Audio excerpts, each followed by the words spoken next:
Ladies and gentlemen, boys and girls, Crow here. Welcome to Heli Bootcamp. So, we're gonna just assume you just bought the game. Or, well, you bought the KA50. Maybe your mom got you a Steam gift card, and maybe your uncle gave you one, and maybe you borrowed their credit card for a birthday present. I don't know. We're just gonna assume you have no idea how to fly these things. Probably gonna guess you bought the KA50 because it is the best premium heli in the game, bar none. But how do you fly it? Heli controls are weird, right? You got jets and you get props, and helis are something entirely different. So how do you take this and fly it around without crashing into the ground and without being a quick snack for any sort of SAM or anti-aircraft or jet? Well, you gotta get off the ground first. Helicopters generate lift with the rotors. Your collective is how much power there's going into those rotors. So, you bind something onto your collective key. See in the left there under RPM, up and down? That is your up and down in the helicopter, for lack of a better understanding. So, collective pitch. You want to go in here and bind it to something you can quickly access. I have it tilting to the right and to the left on my scroll wheel personally, so that's always right where my finger is. I can just tilt my wheel from side to side to give myself collective. I also have it on the scroll wheel if I want to fine tune it, so I can scroll up and down. See how it's going up by smaller increments now? This is me tilting it, and then this is me scrolling it. So you need that bound on something you can access all the time, because you will constantly be adjusting your collective. Remember, this is not a prop plane. Prop planes, you want to be high throttle all the time unless you're overheating or needing to slow down for whatever reason. Helis are very different. So, let me show you why. Well, okay, so that right there, where it's saying low pitch, it means you increased collective before your RPMs could catch up. You want to increase your collective slower than what I just did. So, your gear key raises your gears if your heli has folding gears. But if you just stick with max collective, this is what you do. You just go up. On the right-hand side of the screen, you can see the altitude, or on the right-hand side of the HUD anyway. You can see the altitude. We're at 350 meters and climbing. To the right of that is a little arrow where it says 14.6 m/s. That's meters per second. That is your climb rate or your sink rate. That is how fast you're falling. If you want to hover, you obviously want to get that at or close to 0. See, now we're maintaining altitude at 433-ish. Now, let's get it to 0.0. Right, there we go. See, now we're hovering. But, so my collective at this pitch is 62%, and that is my hover. But that varies based on weapon load, and more importantly, on the next concept, which is pitch. You angle forward, and if you keep the same collective, you start to drop, see? So your speed is your pitch plus your collective. The deeper your pitch, the more your nose goes down, the faster you're going to dive. And if you decrease collective while in a dive, it dips even more and you just fall out of the sky. To pull up, you pull up on the stick and maintain your collective at where it was, and then you go up. But that's not what you typically want to do if you want to stop, because a lot of times, well, let me just show you. This is all helicopters. This is not just the Kamov. The Kamov is contra rotating, which means it has a little bit different performance in the roll. It can do this a little easier. It can spin. By default, that should be your Q and E key to rotate like this.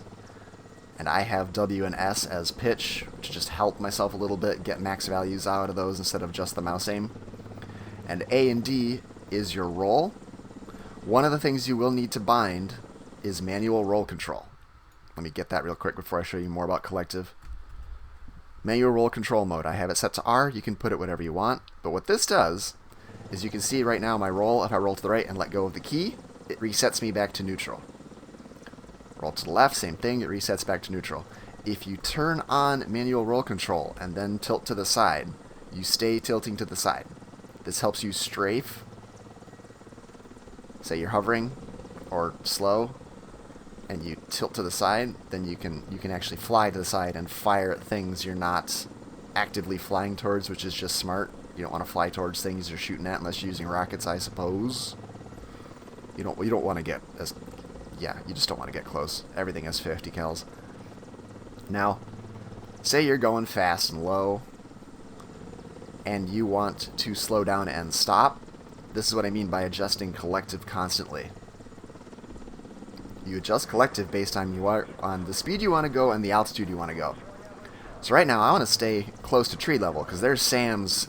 Say there's SAMs over a hill nearby, and I'm trying to stay low. And okay, I've gotten up to the hill that I'm sneaking up to, and I need to slow down now so I can hide behind the hill and then slowly start looking for targets once I peek out. How do you slow down? Well, if you pull just straight up without adjusting your collective, you're suddenly lofted into the air because your momentum pulls against the rotors and creates lift, same as a plane's wings do. You just go straight up and then suddenly you're getting missiles shot up your asshole and you're dead. What you do is you keep your collective at 100 because that's when you want to go super fast. You want to be moving. Keep your collective as high as it goes and then adjust your pitch with your mouse to kind of maintain your altitude. You can generally ignore reduced speed warnings, but your rotors can snap off in realistic mode. See, I'm adjusting up and down. I'm pointing my nose down to get lower. I'm pulling it up to go higher to get over those trees. But the collective is staying the same. Okay, now I need to stop, right? Voice break. I just woke up. Oh, good lord, I'm 33. So, you pull up and you cut your throttle. Your collective.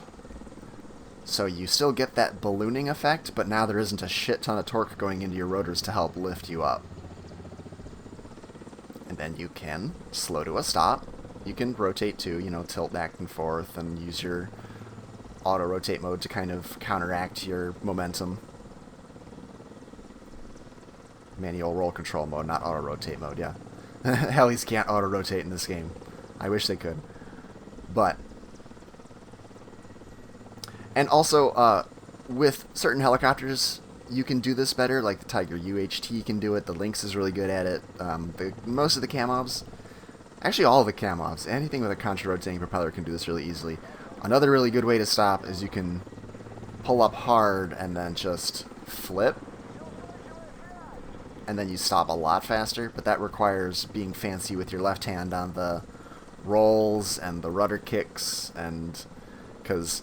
once you start mastering collective, mouse, and those 6 keys on your left hand there, you can just do all sorts of stuff where you're just kind of, like, you can strafe targets, you can do acrobatics, you can do hard Immelmans if you need to, if you have momentum and you need to turn faster. You can turn like a plane. Here, let me show off a little bit of that.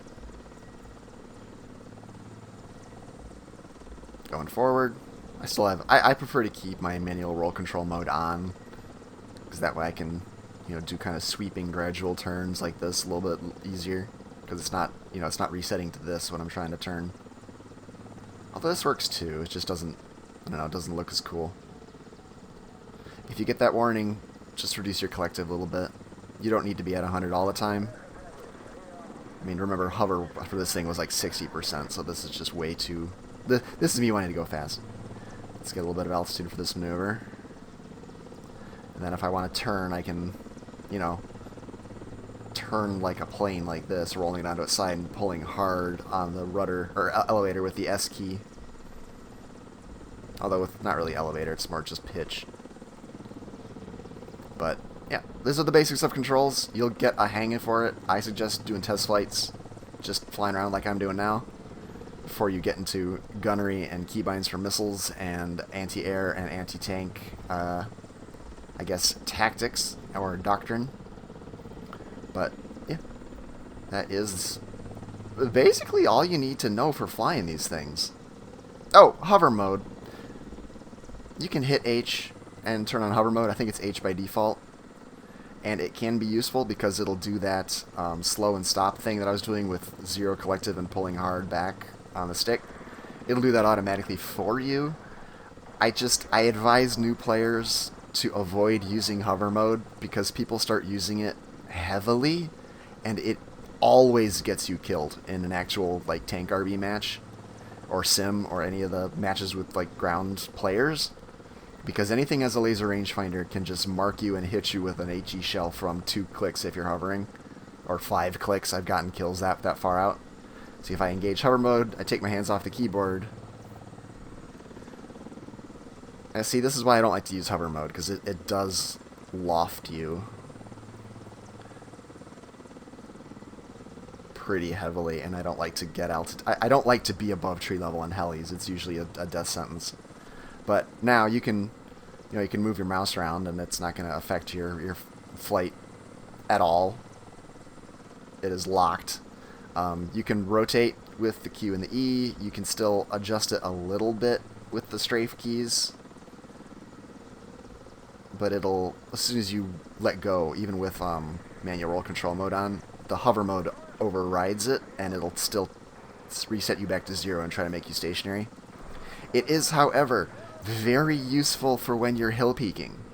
Say you are behind a hill like over here, and you want to peek between a pair of trees to expose yourself just long enough to fire a Vicar at that not pantsier, let's say ADATS.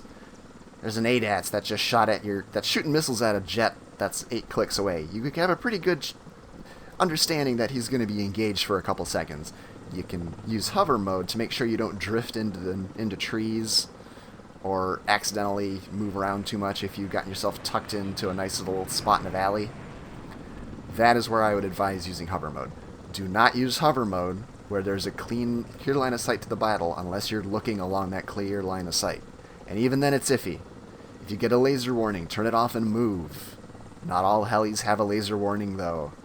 So a lot of times you'll just die to something that had a laser rangefinder without even getting any sort of warning.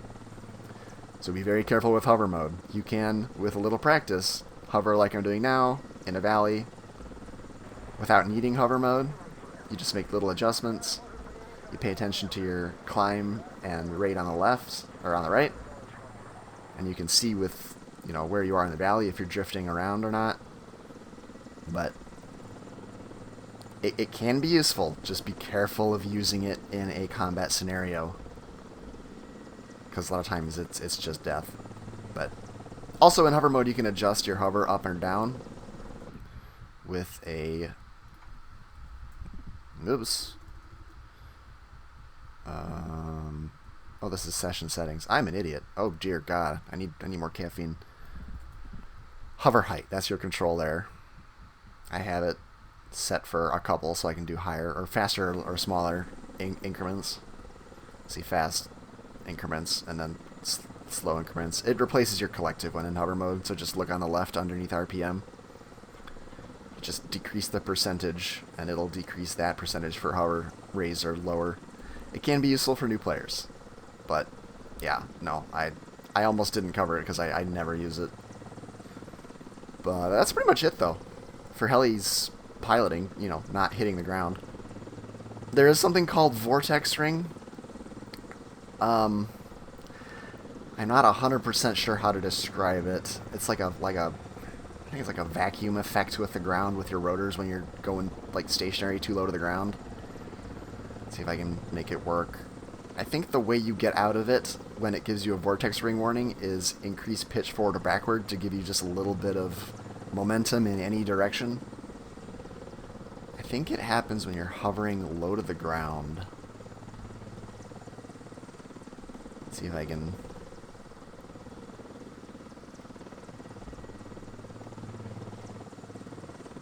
I'm trying to remember how it...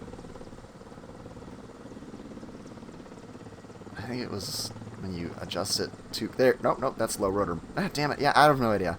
But if you do get the warning, forward or backward, it's not a huge issue on helis, but it has killed people before, including myself, where I'm tucked in behind a hill that says vortex warning, and I'm like, wait, what? And then I'm dead, because I see the flashing red in the middle of the screen and assume it's RPM warning, and I decrease my collective, and that just kills me. But next episode, we'll cover how to do that. And we'll cover how to do this, where you can just...